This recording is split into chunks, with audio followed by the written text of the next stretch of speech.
Hi, it's your Uncle Mimsey, and I want to tell you a story. I'm recording a series of these just for you because I love you, and I want you to be able to enjoy these. This book is very special to me. It's called A Porcupine Named Fluffy, and I'm going to include a link in the description if you want to read along with me, which I think would be really cool. I hope you know I love you, and I hope you enjoy A Porcupine Named Fluffy, written by Helen Lester, illustrated by Lynn Munsinger, published by Houghton Mifflin Harcourt, Boston, New York. When Mr. and Mrs. Porcupine had their first child, they were delighted. Now he needed a name. Should they call him Spike?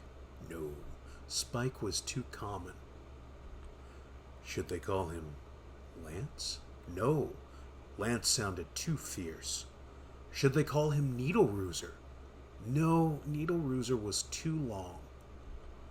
Prickles, Pokey, Quillian? Then together they had an idea. Let's call him Fluffy. It's such a pretty name, Fluffy. But soon there came a time when Fluffy began to doubt that he was Fluffy. He first became suspicious when he backed into a door and stuck fast. That was not a Fluffy thing to do. He was even more convinced when he accidentally slept on his back and poked holes in the mattress.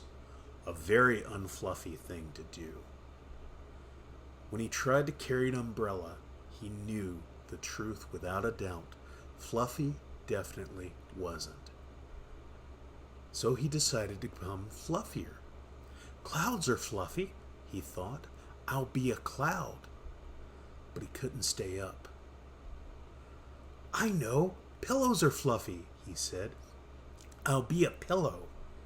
But when his mother sat on him, she was not pleased. He tried soaking in a bubble bath for 45 minutes, but he did not become fluffy. He became soggy. He tried whipped cream. He put a little on each quill. It was not easy, and it took more than half a day. But this did not make Fluffy fluffy. They should have named me Gooey, he sighed. He ate a lot of fluffy marshmallows. He rolled in shaving cream and feathers. He even tried to become a bunny. But the truth remained. Fluffy wasn't. One afternoon, Fluffy set out for a walk, trying to think of ways to become fluffy. Before long, he met a very large rhinoceros. Grr, said the rhinoceros. I'm going to give you a rough time. Fluffy didn't know what a rough time was, but he didn't like the sound of it at all. What is your name, small prickly thing? Asked the rhinoceros unkindly. Fluffy, said Fluffy. The rhinoceros smiled. He giggled. Then he laughed out loud. He rolled on the ground. He jiggled and slapped his knees. He roared with laughter. A porcupine named Fluffy, howled the rhinoceros. Fluffy was embarrassed, but he tried to be polite. And what is your name? He inquired. I can't say it, giggled the rhinoceros. Hubert, suggested Fluffy. Oh, help, I just can't say it. I'm laughing so hard, said the rhinoceros. Harold or maybe Herman? Asked Fluffy. No, it's Hippo. Hippo. A rhinoceros named Hippo. Fluffy smiled. He giggled. Then he laughed out loud. He jiggled and slapped his knees. He howled with laughter. A rhinoceros named Hippo, Fluffy cried. A porcupine named Fluffy. A rhinoceros named Hippo. It was almost more than they could bear.